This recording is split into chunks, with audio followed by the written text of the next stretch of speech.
Families in Minneapolis are mourning.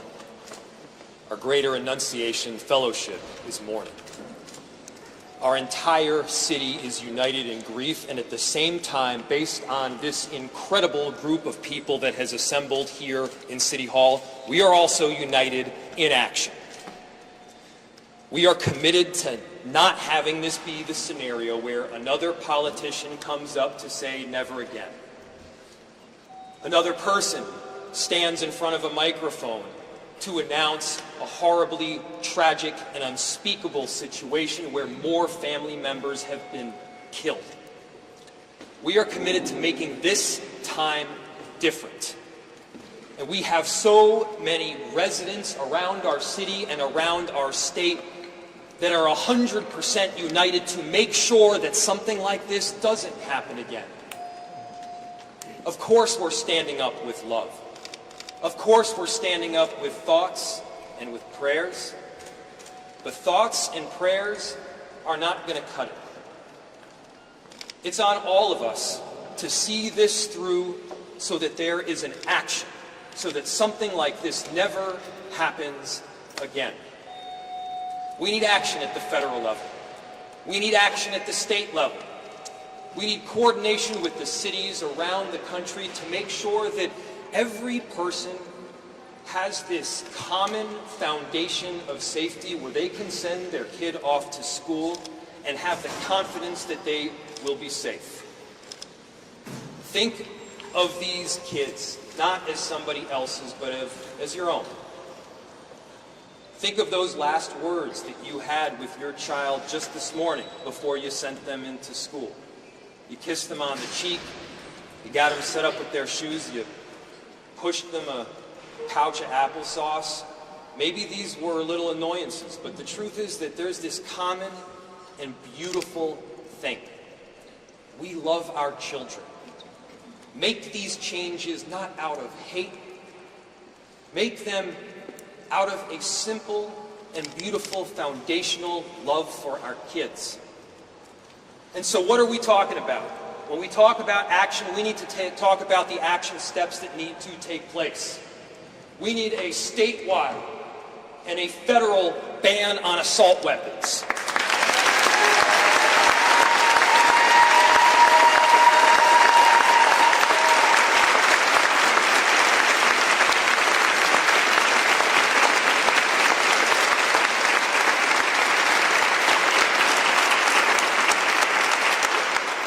We need a statewide and a federal ban on high-capacity magazines.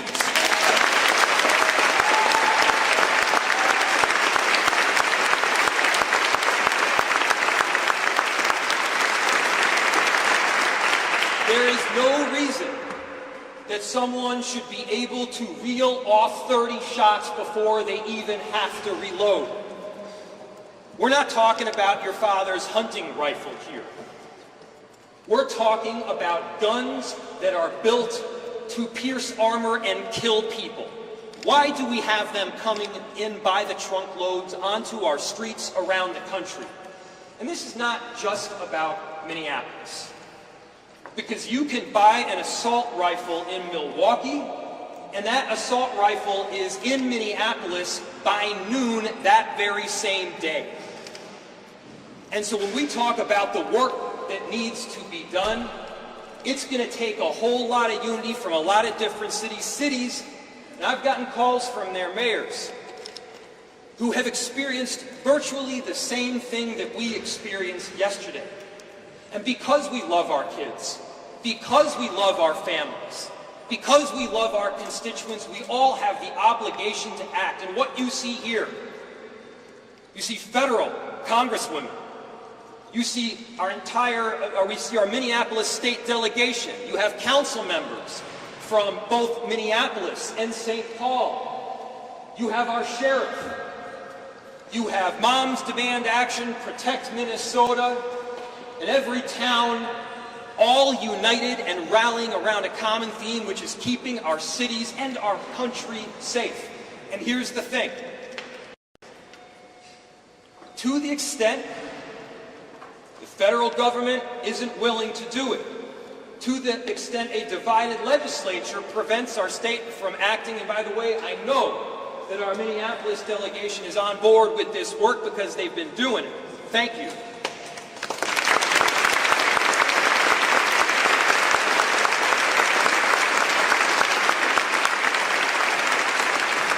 But here's the final ask.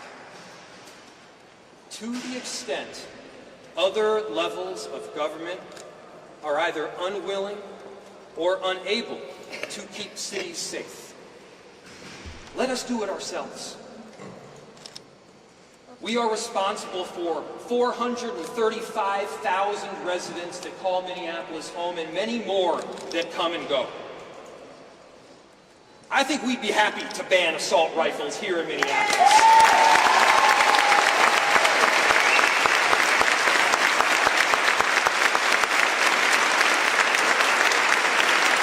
I know we'd be happy to prevent a next mass shooting from taking place. We have every obligation, not just to each other, but to these families that call Minneapolis home. We love them. Let's love them with more than words. Let's love them with the kind of action that will forever make the difference for people in our city. So the next go-round, there's not another city 2 months from now that is saying the same damn thing. Let's stop this from happening. Let's stand up for our children. Let's stand up for each and every one of them.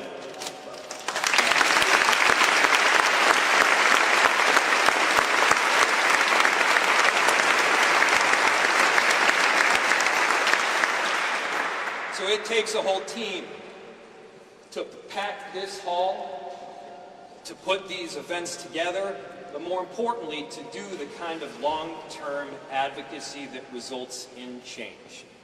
I mentioned a number of groups that are here, and I have the honor, and please give her a very warm welcome, of welcoming up from Moms Demand Action, an exceptional volunteer in Leah Kondes.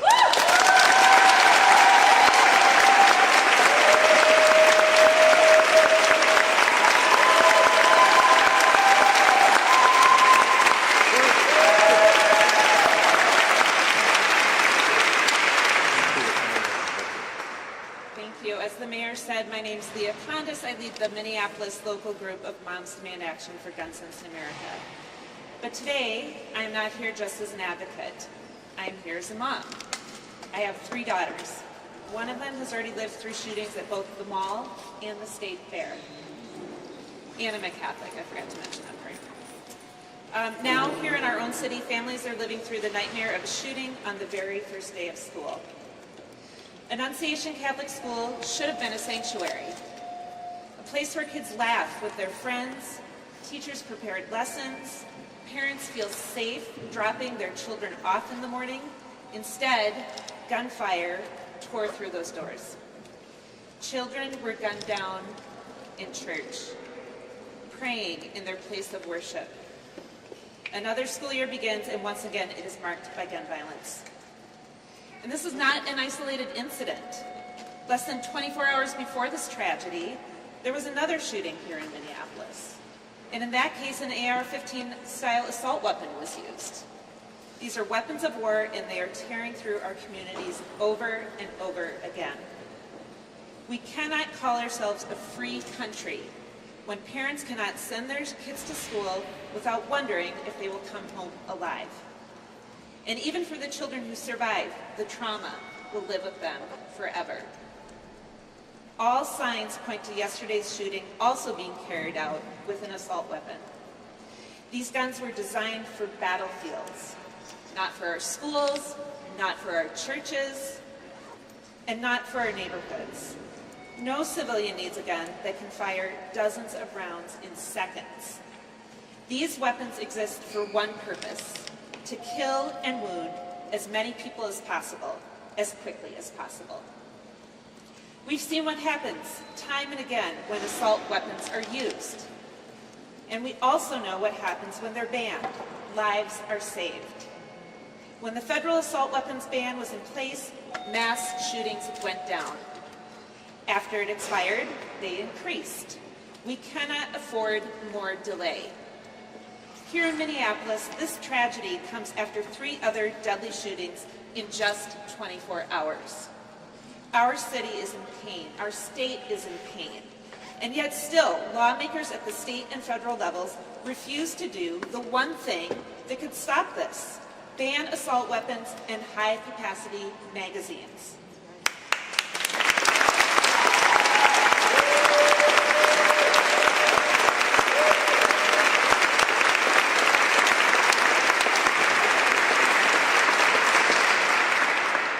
Sending kids to school should not mean sending them into a war zone. Enough is enough. Our children deserve better. Our teachers deserve better. Our communities deserve better. So today, on behalf of the families reeling from this shooting, and on behalf of every parent who lies awake at night wondering if their child is safe, we are demanding action. Minnesota must lead and Congress must follow. Ban assault weapons and high-capacity magazines. Get these weapons of war off our streets and out of our communities. Our kids cannot wait any longer.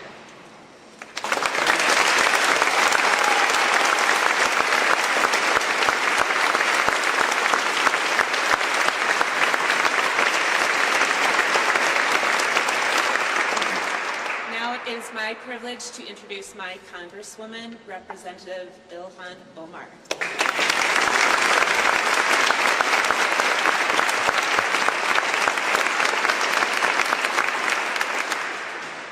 Thank you, Leah. As Leah said, it shouldn't be hard to ban assault weapons and high-capacity ammunition. What is hard is being a mother, having just dropped off your babies, just returning home to clean up the mess that was left after breakfast, getting rid of that cereal bowl, maybe the little bit of eggs, scrambled eggs that was left over, the half-drinking juice box. That should be hard. And receiving that phone call before you are even able to get rid of the residue that your babies left as you dropped them off at school, and to hear that your 2 angels are no more. That someone evil enough was afforded the ability to get a weapon that could be used to assassinate them through a window at their school while they sat for morning mass.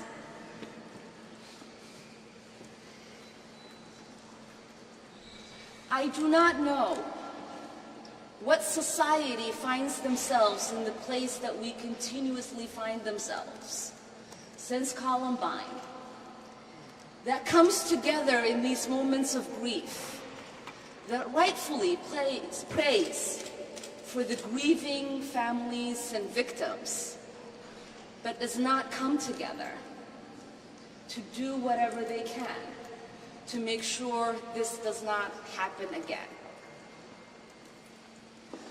Leah and the mayor mentioned the fact that these are weapons that are used in war. I know a little bit about that. At the age of 8, I survived war myself. I never imagined that I'd come to the United States and be in high school, and that there would be a school shooting, and that I myself and my kids to come would practice school drills on how to avoid being gunned down in one of the greatest nations in the world. There is something fundamentally broken. I know that in America we value life. I know that in America we are loving neighbors. I know that in America we are people of faith because these babies that were gunned down were actually kneeling in prayer. But what I do not know is why, uniquely in America, we have the capacity to not change what we know we can.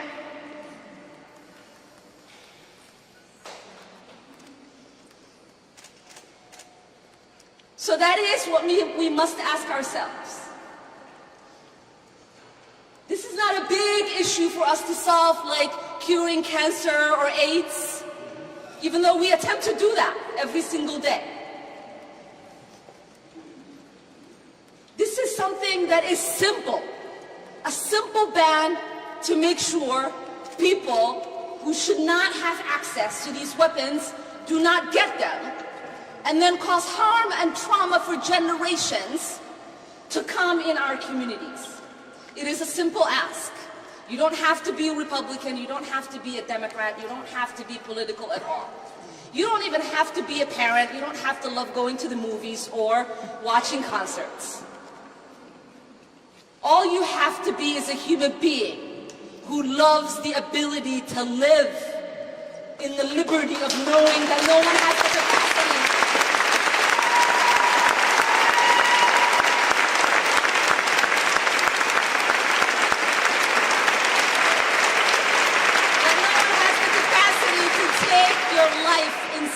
with weapons that they shouldn't have access to. And I'm going to call on someone who understands the kind of damage that these kind of weapons could cause to a body, that also understands the trauma that children and families have to live with.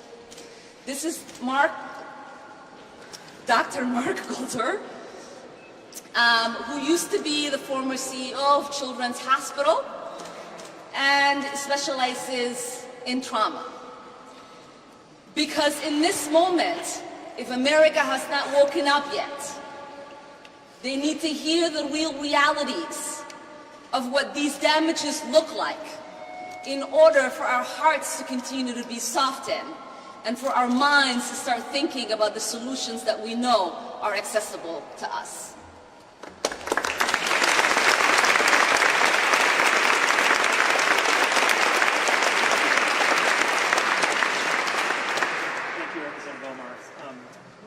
Dr. Mark Orlick. I'm a pediatric emergency medicine physician, and I want to start by acknowledging the grief of all the children and families in Assumption Church. Every single one of them was assaulted and traumatized yesterday, everyone in that community. And I also want to acknowledge the folks in the EMS system and at Hennepin Health and at Children's Minnesota who took care of those patients. Because I know from my 25 years of practicing pediatric emergency medicine that when you have seen a small body that has been mutilated by bullets, you do not easily or ever get over that. And all the more so because we all know it is entirely preventable. Since 2020, when gun injury became the leading cause of death for children in the United States, since then we have been saying that we are in a public health crisis. And we are. But too often we are putting the emphasis on the word crisis instead of on the word health. This is a health issue. This is not a criminal justice issue or a policing issue. This is not a constitutional law issue. This is not a moral issue. It is a health issue. Children are being injured and killed. They're being injured and killed by bullets coming out of guns fired by people in a social context. And a public health issue requires a public health approach. Centuries of public health research and experience tells us that we have to address all of those factors. In this case, starting with the lethality of the gun and the bullet. Now, the mechanics of this are pretty simple, as Representative Omar said. It's simple. More bullets fired with more force, more injury. Fewer bullets fired with less force cause less injury. It really is that simple. And it turns out the epidemiology and the public policy is also quite simple.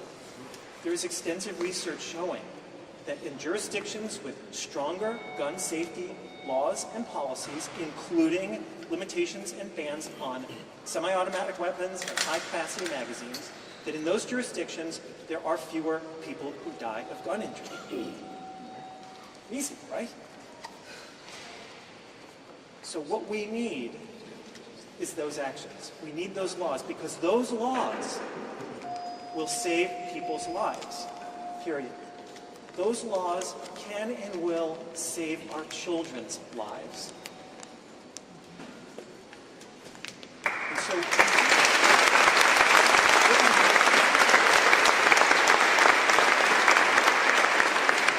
action at the federal level, we need action at the state level, as you've heard. And so I would like to next introduce State Senator Zaynab Mohamed.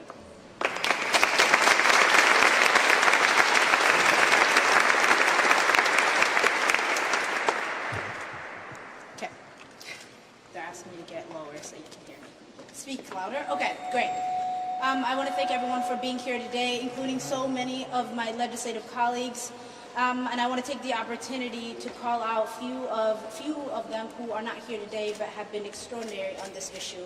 And some who are with us, including Senator Marty, Senator Latz, and Senator Gustafson.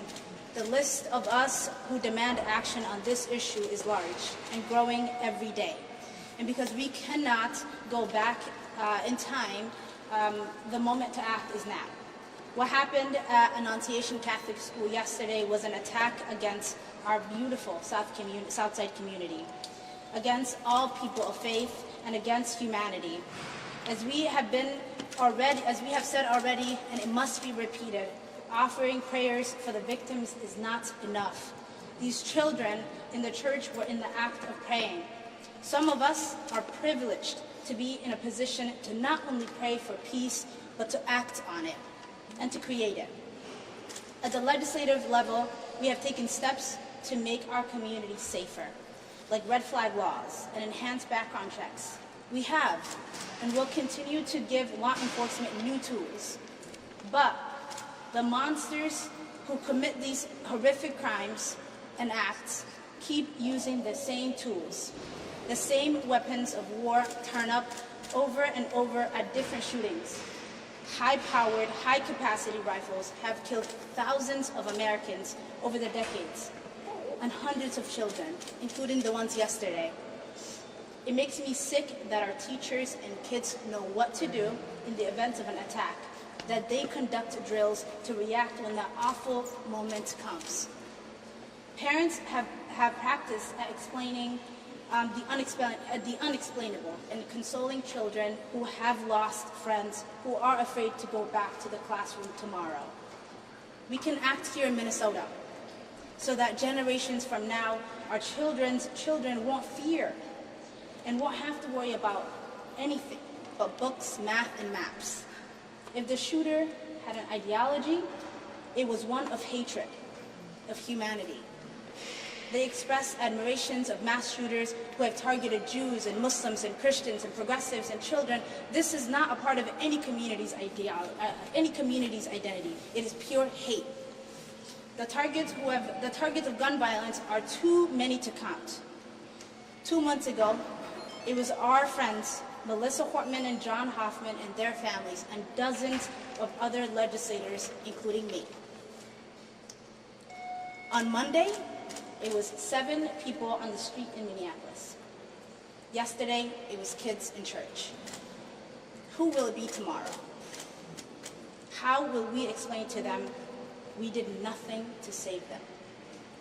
We cannot shield our children with our eyes closed and hands behind our backs. When Martin Luther King was murdered, Bobby Kennedy quoted an ancient Greek poet who said, that pain falls drop by drop upon our heart and that in our despair against our will, through the grace of God, and it becomes wisdom. Our community feels pain, which we cannot forget and we won't. We must find the wisdom and the strength to act to save each other and all future generations. Thank you. Next,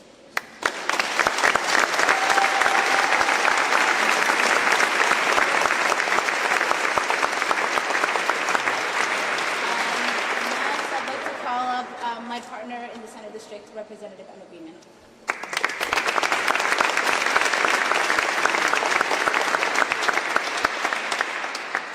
Well, I first want to say, I think on behalf of Senator Mohamed, Councilwoman Koski, we represent the beautiful neighborhood that Annunciation is part of. And thank you for the advocates, the colleagues, the community members here who are here, not just from Minneapolis, not just from the metro, from around the state, who understand what is happening. Our community is shaken and heartbroken. Losing 2 kids, 17 injured kids and parishioners, and a whole community who this tragedy has reverberated out. I found out about this from neighbors who called and texted and who didn't know what was going on. They heard the barrage of bullets. Nobody should have to live through that. Nobody should lose their kids or family members over that, and communities shouldn't have to live like this. So for the last 24 hours, last day, we have been wrapping our arms around the community, around the families, around Annunciation Church, and everybody there. And I just want you all to know how important this community is. You know, this is the place where people go and give blood.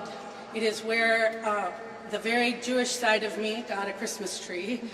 It is where Girl Scouts and sports teams, it is our entire community. And so when something like this happens, it is not just South Minneapolis, it is Richfield and in Bloomington and the whole metro.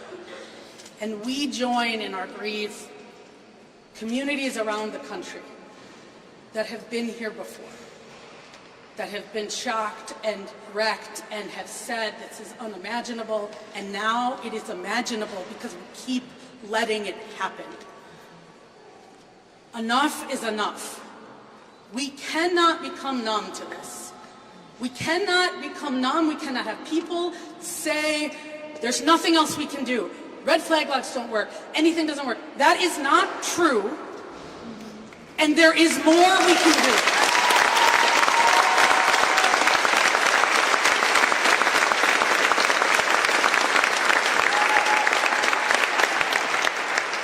Today, we are talking about a school and a church, but we know across the country it is a school and a church and a concert and a grocery store and a movie theater and just going to work. Everyday people need to be safe doing everyday things.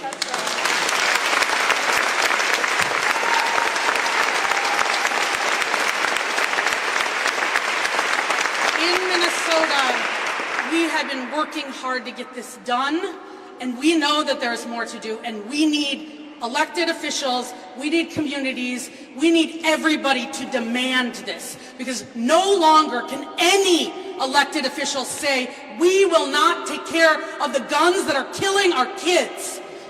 No longer.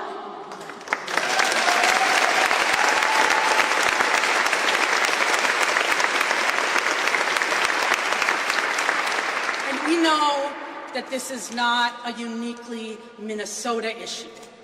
It is a national issue. And as our Congresswoman Omar said over and over again, and has said, we need a national solution. So we are going to get to work here in Minnesota. We have been getting to work. Behind me, whether it's Representative Frazier, Representative Moeller, and many others that my colleague Senator Mohamed mentioned, have been working night and day, years after years. And we are going to get it done, but what we know is Washington has to solve this problem with us.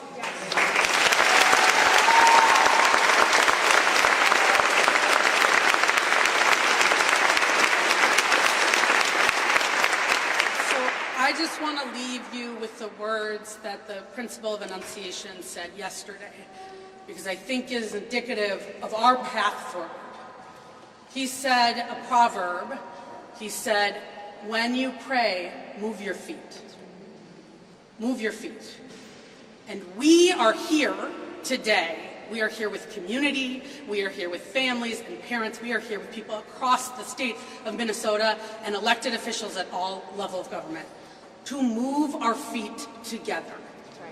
And that means moving our feet to ban assault weapons, to ban high-capacity magazines, to improve and increase the things we are doing to ensure that never again do people have to feel unsafe, do kids have to worry and shelter in place.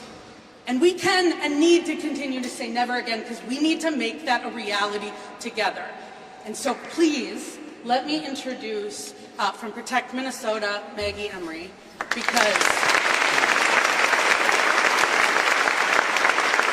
it is the families and the advocates on the front lines that we do this work with.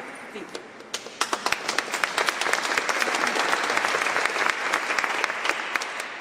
Good afternoon.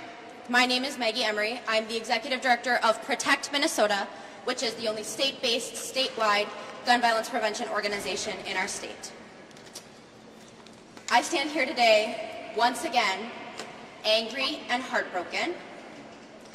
In 2.5 years in this job, I have lost count of the number of times that I've stood in front of a microphone saying that I'm standing here angry and heartbroken, and I am just sick of it.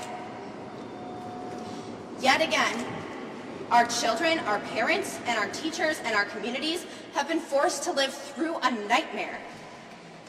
Guns are the #1 cause of death for children in this country. Let me say that again, the #1 cause of death for children in this country, and every single one is preventable.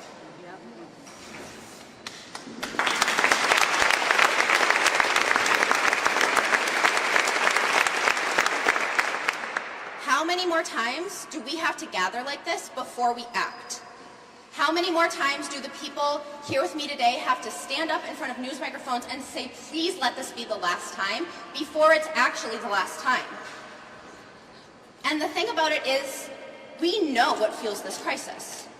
Assault weapons and high-capacity magazines designed to kill as many people as possible, and sometimes as many children as possible, as quickly as possible. The data is clear. When assault weapons are used, mass shootings are far more deadly, with 6 times as many people shot and more than 2 times as many killed. Year after year, progress is stalled while our communities and our children pay the price. This is a uniquely American phenomenon, but Minnesota does not have to wait any longer. We have the power to lead the way and to show that the lives of our children matter than the gun lobby's money and political cowardice.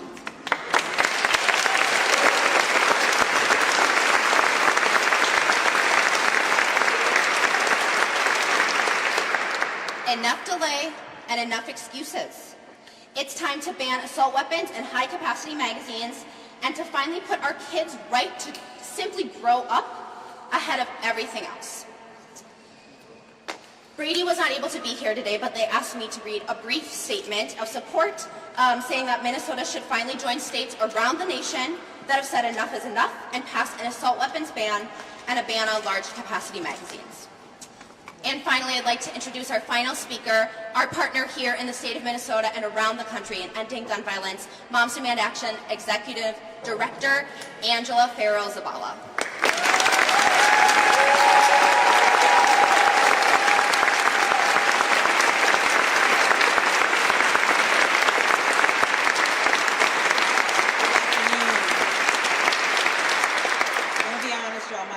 Racing, and I know many of yours are as well. We're here after yet another school shooting. 2 children are dead, 14 more children, and 3 teachers were shot. As a parent, I have to say what every parent feels at this moment, which is the grief is crushing and the anger is unrelenting. This is unbearable. This is unacceptable. Yesterday, I got to come home.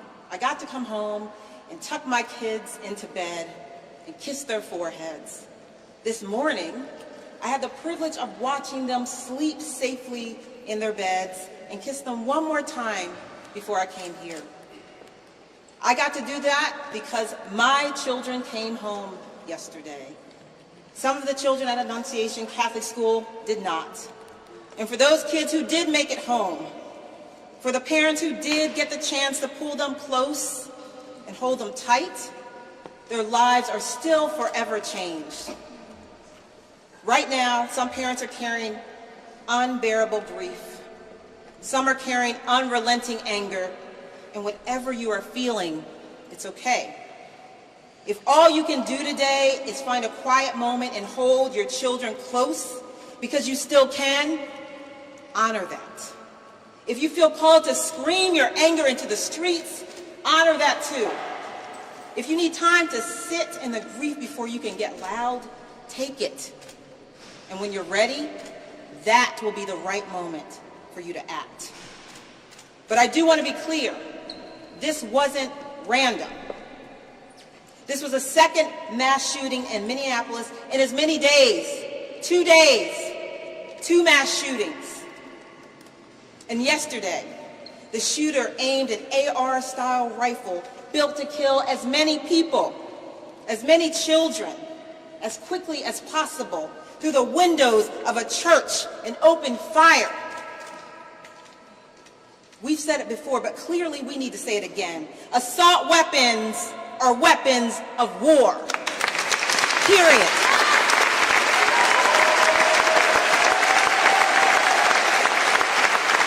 They are designed for the battleground. They don't belong in our schools, in our churches, in our communities. And yet here we are, again, because politicians would rather protect the gun lobby's profits than protect our kids.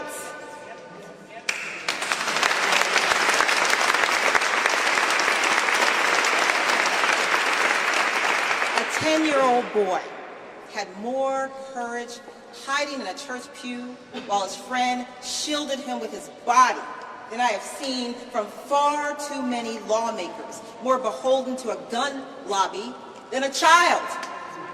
If children can show that kind of bravery under fire, why can't our lawmakers?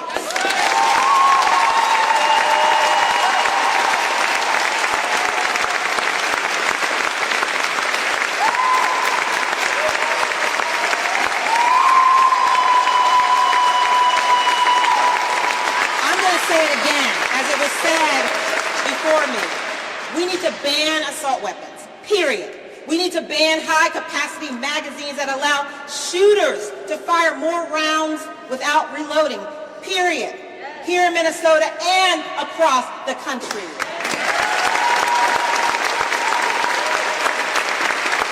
No more excuses. No more thoughts and prayers. Prayers didn't save those children as gunfire rang out while they were actually praying. Action would have. As a woman of deep faith and spirit, there are 2 things that are resonating deeply with me right now, and this is coming from my Christian tradition. The people who enter the kingdom of heaven are not those who claim to know God, but the one who does the will of my Father. Matthew 7:21. And faith by itself, if it does not have works, is dead. James 2:17.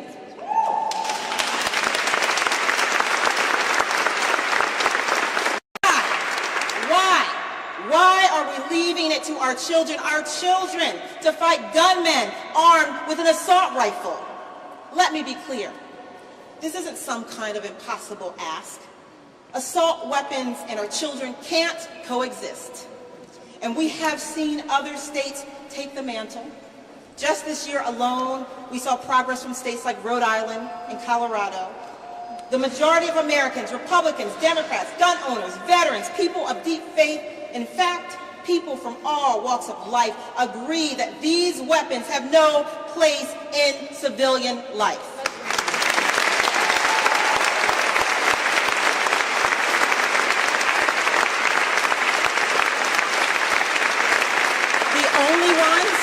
Standing in the way, politicians who are too cowardly to act. And I say to that, the lives of our children are not for sale, period. We should not have to be standing here the morning after another school shooting, another school shooting, another school shooting.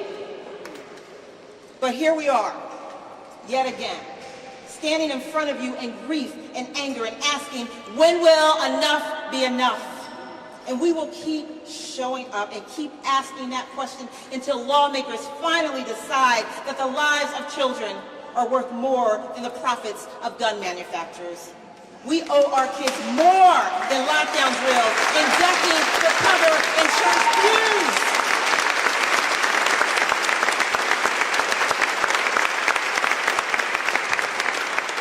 We owe them a future. And if lawmakers won't act to ban assault weapons, to ban high-capacity magazines, then voters will elect new ones that will. Thank you very much.